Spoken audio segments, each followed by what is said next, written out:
Can you please state your name and the state that you're in? John Bloom out of Eugene, Oregon. Are you in a judicial or non-judicial state? We're kind of weirdly both. My situation started in '07 as a non-judicial, and then they flipped it over into a judicial in 2013.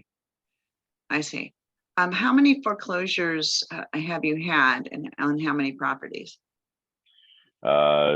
Multiple attempts at foreclosure, and then a final judgment on my one property. Non-judicially, I believe 7 attempts at foreclosure and sell, and then they turned it over to a judicial, and there were multiple attempts at selling after the judgment, which started in 2013 and closed in 2013. So did your home, so it was just one property with multiple foreclosures?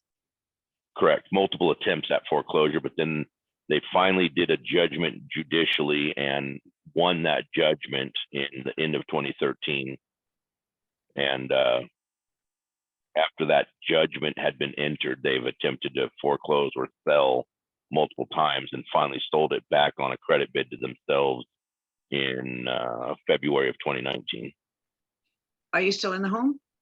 I am. I'm sorry, you are? I am. I am still in my house. Yes, I'm fighting the fight. Great. How did you get behind in your mortgage? Was there predatory lending or some kind of table funding? Do you know? What was happening in the original loan?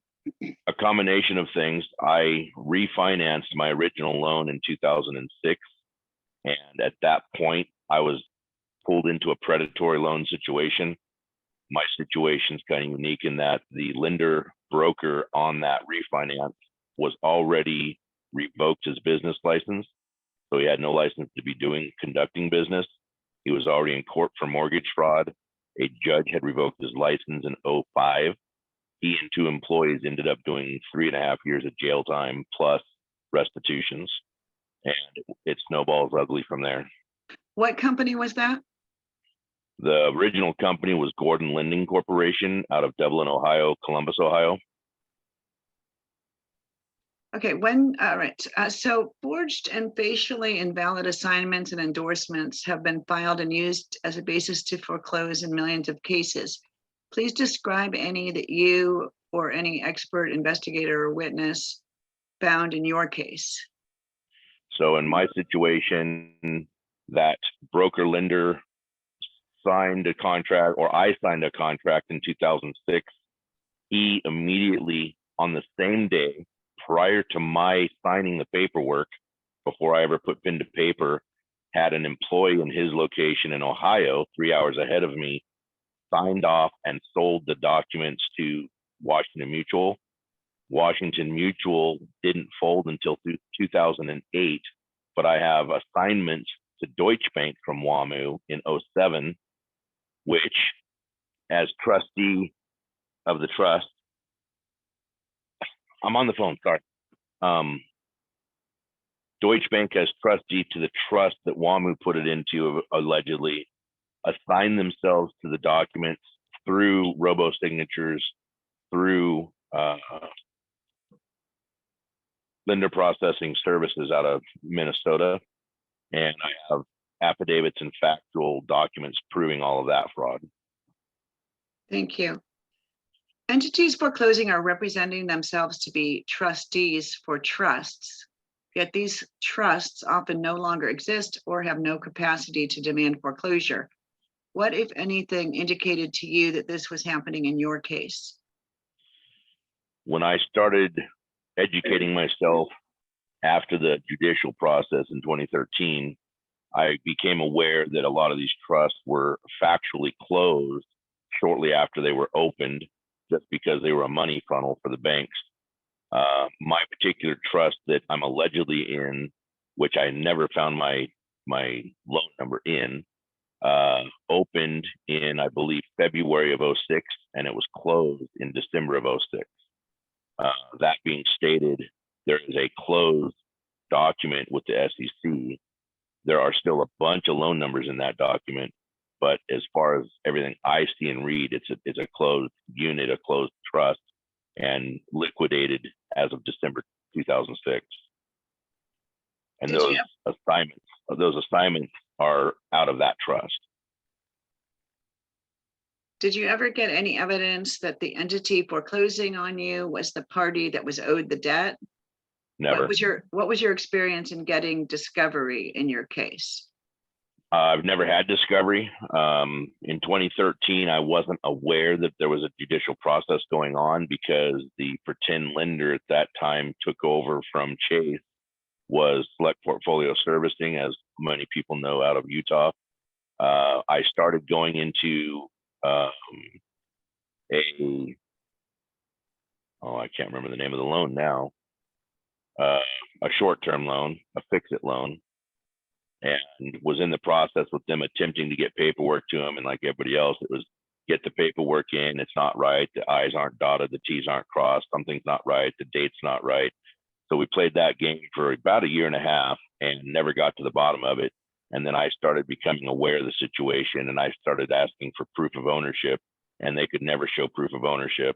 I asked for the original documents to be brought back out to the title company in Oregon so that I could have somebody look at them in person, and they would never produce the original documents that I signed. I have a copy of my original, but nobody else does. What happened when you were trying to get discovery in your case? And did you experience any other due process violations in your case that you are aware of? I can't say that I've ever been given discovery because I've never had a day in court. I've been arguing and fighting it, but I've never been in front of a judge long enough to get due process. It's always been railroaded out of court. Did you experience not being able to find an attorney ever, or were any of the attorneys that you turned to for help disbarred?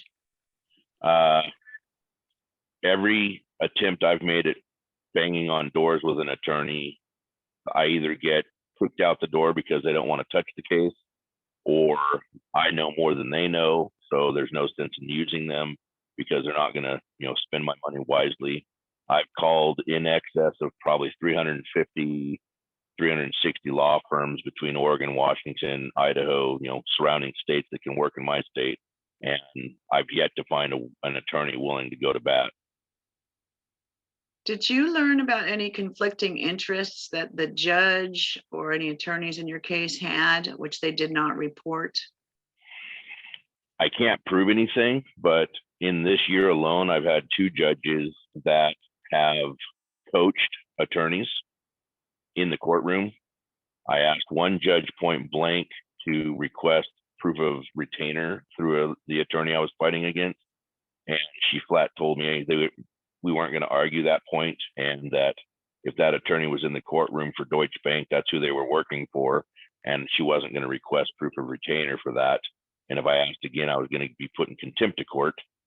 So my feeling is, after researching some other states, the Oregon retirement portfolio PERS program for the public employees is fat with certificates out of these trusts and these things from the past, and therefore the judges won't rock the boat. Now, I haven't been able to prove that in Oregon, but it's been proven in other states. So my feeling on the judge situation is, yes, there's backdoor information that the public doesn't know and we don't know as people in front of the judge, but I've been blatantly railroaded out the door by the judges as well, coaching the opposing parties.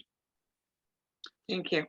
What's been your experience with getting help from any government programs such as the HAMP program, the Homeowners Assistance Fund, or any government officials such as the FBI, the CFPB, or any other government organizations? I feel I've been kind of given the circle jerk there as well. I've taken factual, non-arguable evidence to the FBI locally.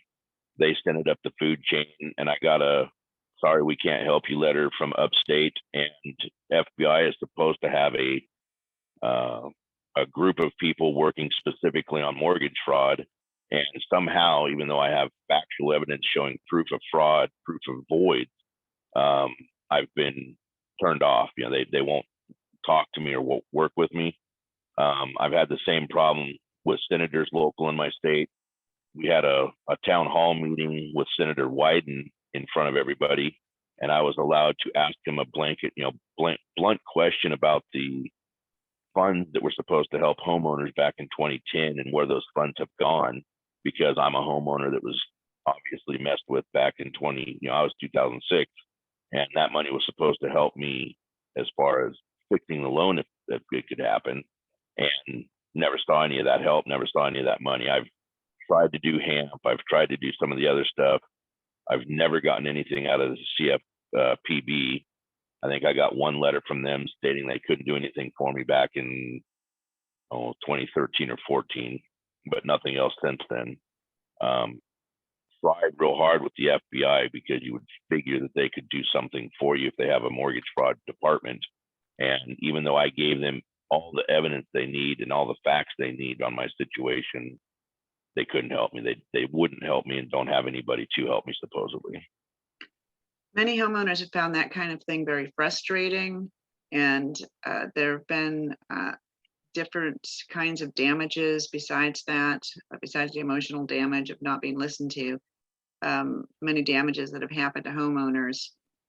Can you describe, such as, for example, losing marriages, losing relationships with people in the community, with neighbors, other family, monetary damages from having it affect your work situation and having to pay attorneys?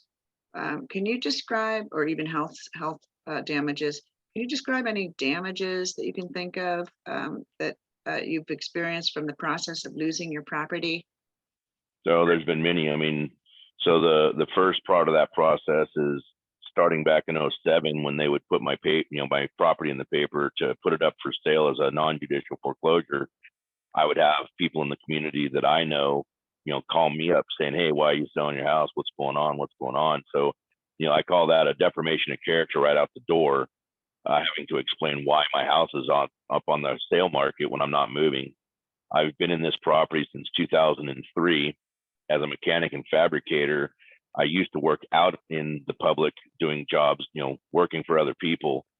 I've had to become my own lawyer, and as such, I now work from home out of a shop on my property because I can't trust the players not to show up unannounced. And I've actually had to escort people off my property that were trying to prowl around taking pictures for them.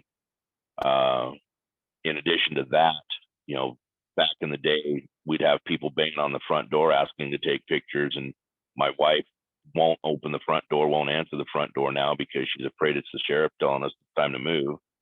My children have had the same problem. They're gun shy about opening the front door to people because we don't know who's going to be at the front door. So there's the mental pain and suffering from that situation.